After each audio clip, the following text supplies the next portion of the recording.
Bonjour tout le monde, bienvenue à notre émission Options Région. Aujourd'hui, on a un spécial environnement. C'est la continuité de l'entrevue qu'on a eue avec Claude Villeneuve, qui est un biologiste reconnu internationalement, fondateur aussi du programme en éco-conseil à Chicoutimi. Il y a vraiment des sujets extrêmement importants dans l'entrevue qu'on va avoir. Je vais revenir sur l'émission de la semaine dernière quand j'ai parlé de la question de la taxation qui devrait être reliée à la durabilité des produits. Il y a un téléspectateur qui a communiqué avec nous autres pour nous dire que c'était bien, mais que ce qui pourrait arriver, c'est que les produits les plus chers, qui sont souvent les plus durables, ne seraient pas taxés. À ce moment-là, les riches ne paieraient pas d'impôts ou ne paieraient pas de taxes par rapport à tout ça. C'est vrai. Je pense que ça démontre qu'il y a plus de bonnes idées dans deux têtes que dans rien qu'une. Il va falloir à ce moment-là qu'on ait une taxe pour les produits de luxe pour compenser cet aspect-là. Je voudrais également vous parler du film de Sébastien Pilote, La disparition des Lucioles. J'avais lu plusieurs commentaires très intéressants sur ce film, des commentaires qui étaient très positifs. Je suis allé à la première et je vous dis, c'est vraiment un très beau film. Sébastien, probablement que c'est son film le plus abouti, en tout cas le meilleur des trois. Il y avait déjà eu Le démantèlement, il y avait eu Le vendeur, mais là, avec La disparition des Lucioles, c'est vraiment excellent. C'est un beau film, des bons acteurs, des beaux paysages. Je vous incite à aller voir parce que, vous savez, les films québécois ne restent pas longtemps dans nos salles de cinéma. Ça fait que c'est un film à voir. Je vous invite à aller voir La disparition des Lucioles de Sébastien Pilote. Mon père, il dit que quand tu habites sur le bord d'une baie, il y a deux façons de voir la vie. Quand tu regardes comme ça, c'est une ouverture sur le monde. Puis quand tu regardes de l'autre côté, bien, c'est un cul-de-sac.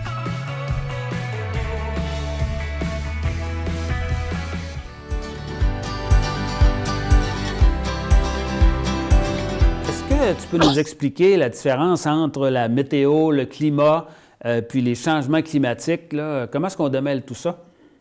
OK, ben c'est facile. La météo, là, c'est quand tu t'en vas chez ton tailleur pour te faire un habit sur mesure.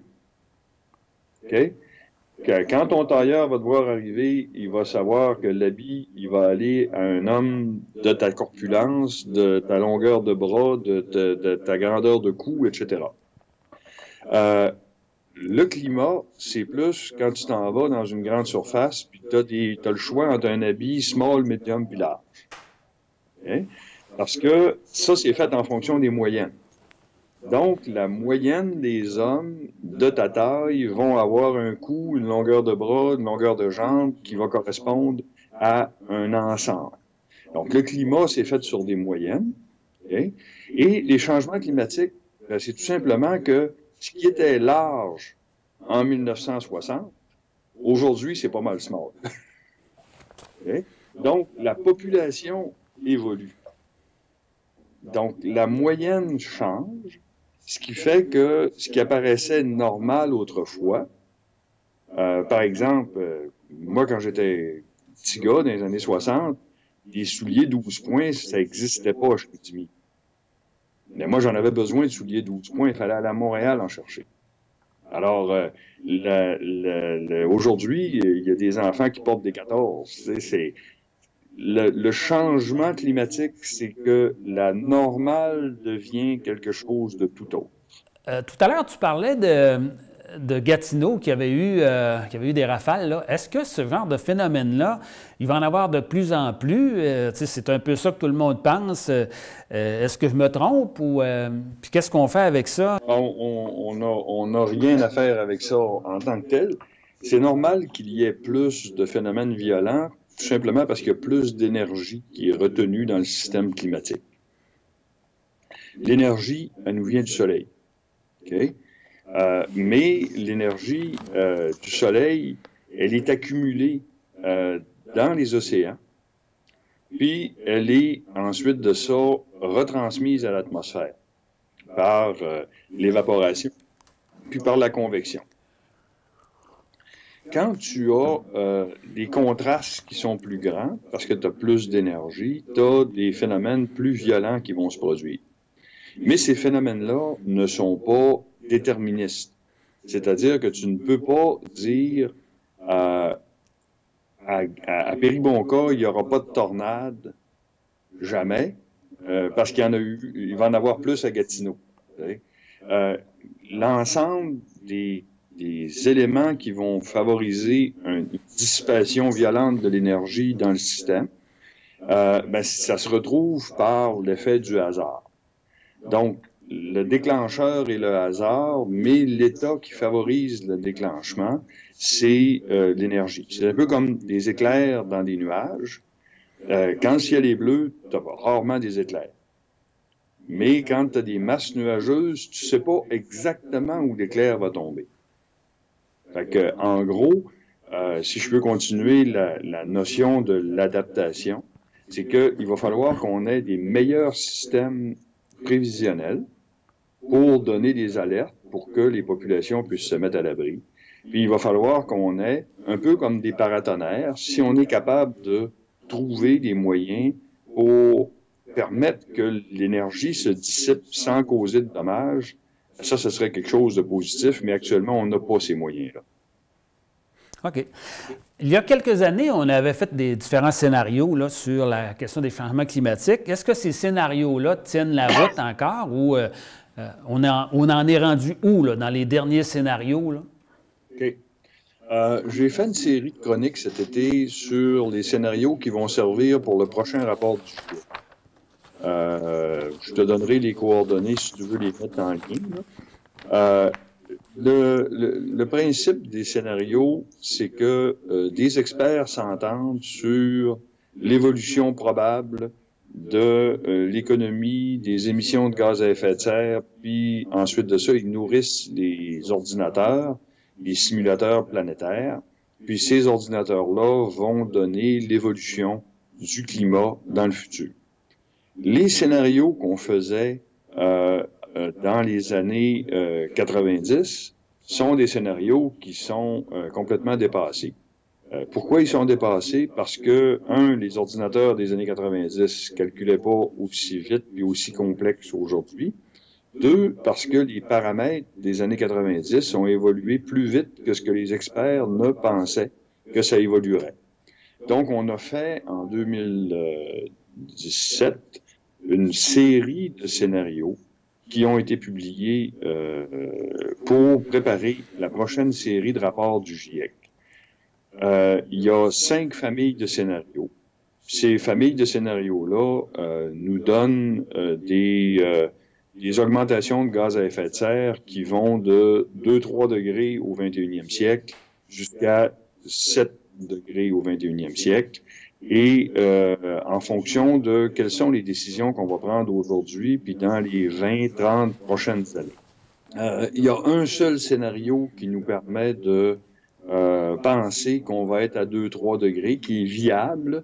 C'est le scénario de la famille des scénarios 1, celui qui dit qu'on applique les programmes de développement durable des Nations Unies, puis qu'on lutte de façon très serrée contre les changements climatiques dès aujourd'hui. Si on retarde à 2030-2040 avant d'agir, ben là, on est dans un monde où on va aller à 4-5 degrés.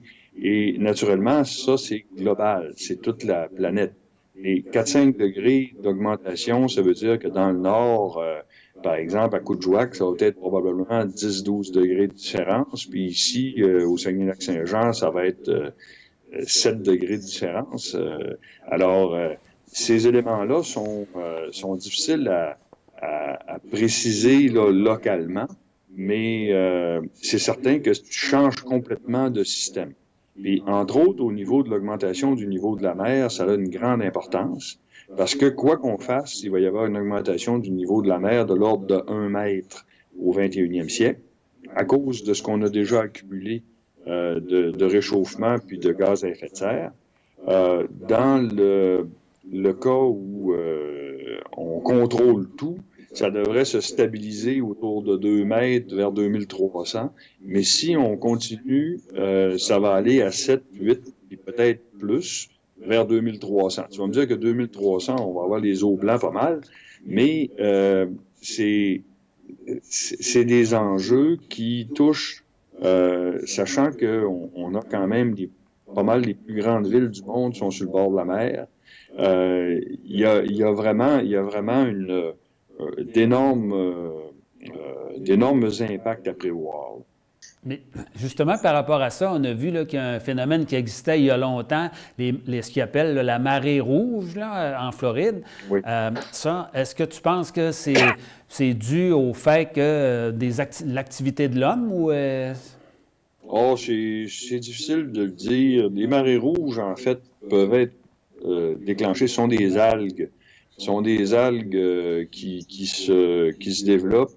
Ça peut être déclenché par plusieurs facteurs. Moi, je ne vois pas directement. Il y en a peut-être un, mais je le connais pas. Un lien avec le réchauffement des eaux. C'est clair que ces organismes-là, plus il fait chaud, plus ils peuvent se reproduire vite. Là. Il y a une certaine marge d'adaptation. Quand c'est rendu trop chaud, ben là, ça marche plus. Mais quand c'est entre deux bornes, il y a une relation directe entre la vitesse de reproduction puis la température. Mais je peux pas te dire s'il y a un lien, s'il va en avoir plus ou... Sur la question des climato-sceptiques, là, bon, il y en a de toutes sortes. Là. Il y en a qui disent qu'ils nient les changements climatiques comme tels, mais il y en a d'autres qui disent qu'ils les acceptent.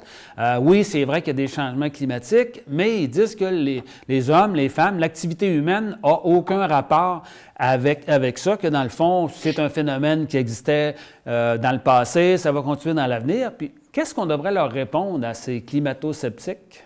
Bon, écoute, il y a... C'est une question qui est relativement complexe parce que il y a beaucoup de gens dans la grande mouvance que tu évoques qui sont carrément des gens qui sont de mauvaise foi, qui sont des libertariens, qui veulent rien savoir de voir des contraintes imposées. Alors, ils vont utiliser le prétexte des changements climatiques pour dire n'importe quoi. Il y en a d'autres pour qui ce sont des arguments qui datent des années 80, des années 90, et qui, à l'époque, n'avaient pas de réponse scientifique. Par exemple, le cycle solaire. Okay? Le cycle du Soleil nous amène une variation avec des plus ou moins courts termes, plus ou moins longs termes, nous donne des variations de l'intensité du rayonnement. Jusqu'en 1995, on n'avait pas de mesure exacte de ce que pouvaient être ces variations-là, et on a mis des équipes scientifiques sur la caractérisation directe et indirecte, c'est-à-dire des mesures dans le passé à travers les cernes des arbres, des mesures dans le passé à travers l'histoire des récoltes, les observations du ciel, etc., on a pu démontrer clairement en 2001 qu'il y avait, oui, une influence des cycles solaires, mais qu'elle correspondait à peu près à 5% de l'influence humaine. Donc, à 95%, le phénomène est causé par l'influence humaine tel qu'on le quantifie aujourd'hui. Sauf que les personnes qui n'ont pas lu les rapports continuent d'affirmer des choses en disant « rien qu'à voir, on voit bien, le soleil, ta. » Souvent, là, c'est entretenu par l'ignorance, ces choses-là. Les gens ne lisent pas suffisamment les travaux scientifiques. Puis, je les comprends, ça prend des spécialistes qui étudient, puis qui discutent, puis qui quantifient. Mais à un moment donné, on les règle, ces questions-là, les unes après les autres. Peut-être tu te souviens, une des questions, puis ça c'est de l'autre côté, c'est-à-dire c'est les gens des catastrophistes qui disaient que il y aurait un arrêt du Gulf Stream à cause des changements climatiques.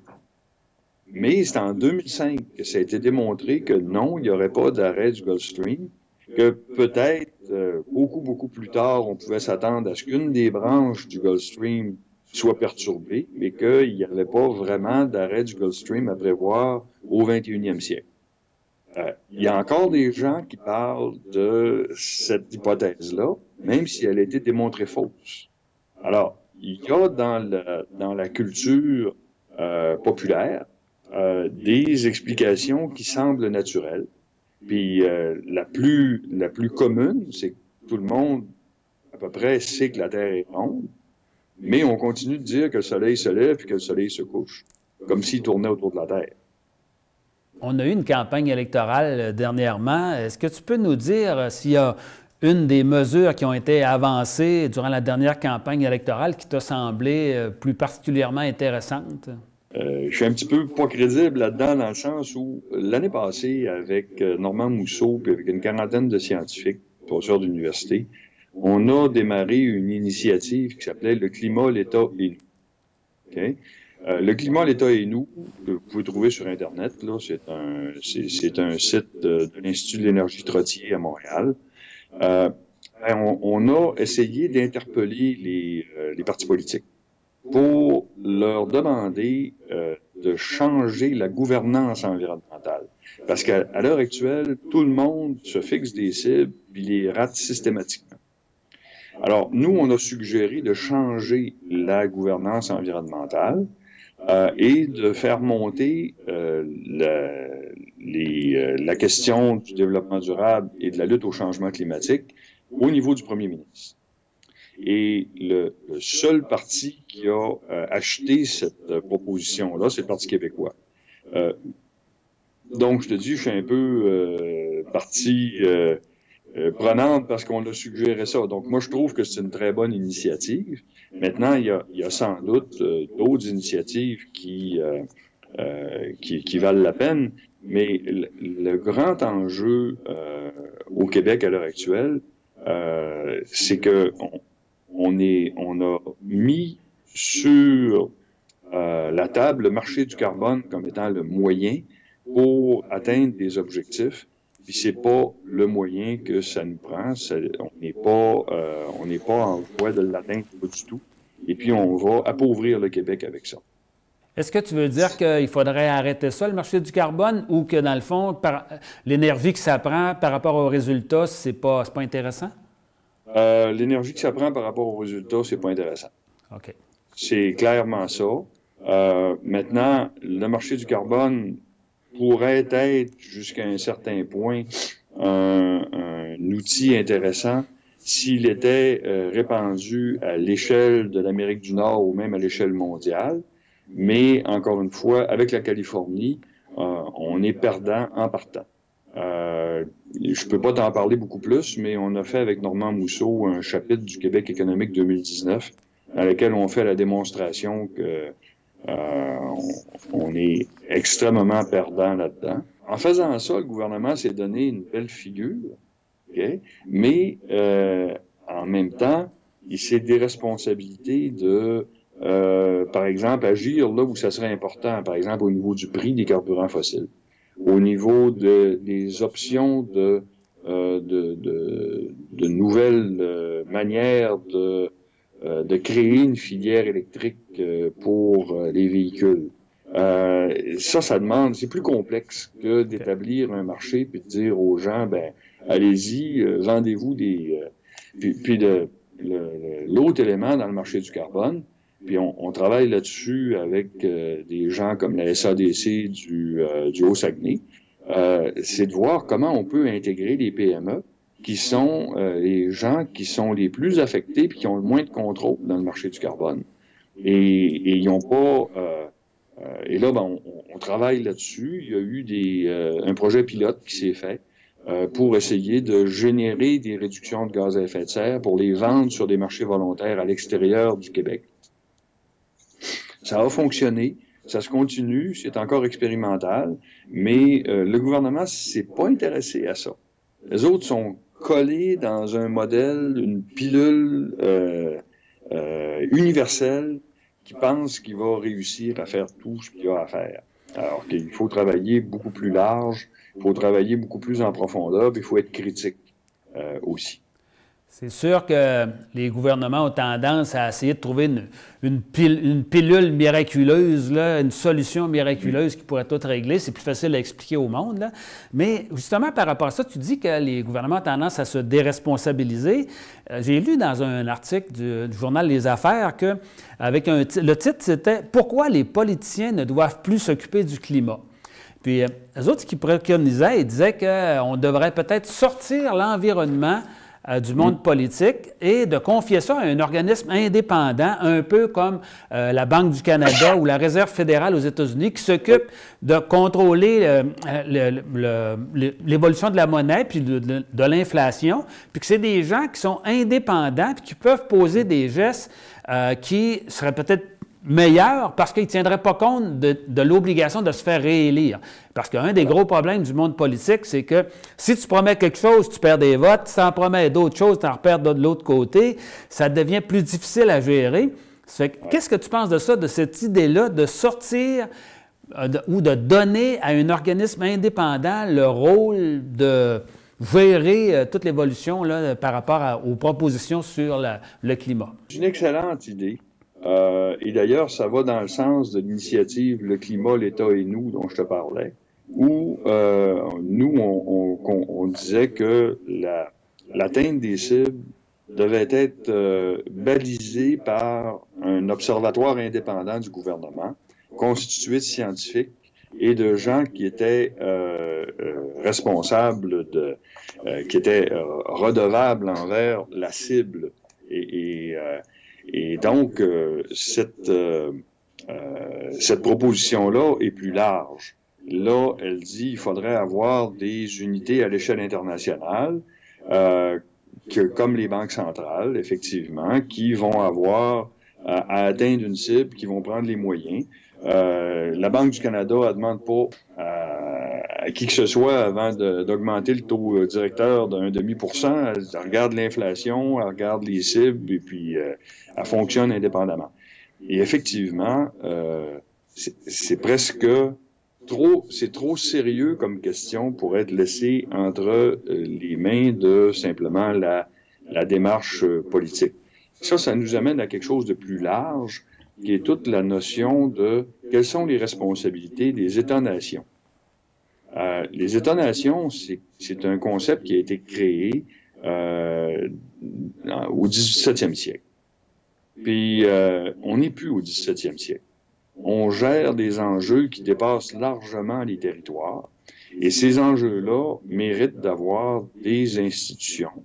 Il y en a, ces institutions-là, qui sont les Nations unies, mais les Nations unies sont constituées d'États-nations et doivent respecter la souveraineté des États-nations. Donc, elles ne peuvent pas imposer quoi que ce soit.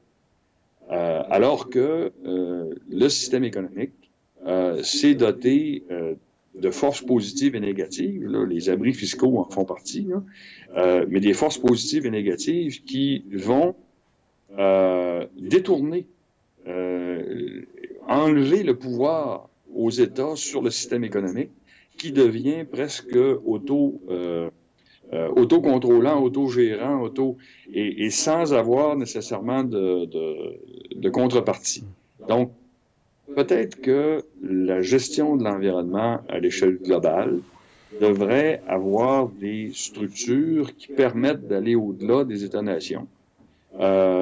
Puis peut-être aussi qu'il devrait y avoir, mais là, c'est pas, on peut difficilement faire ces contraintes-là, mais il faudrait que le système économique se crée lui-même des contraintes pour éviter de devenir la source des crises qu'on a périodiquement.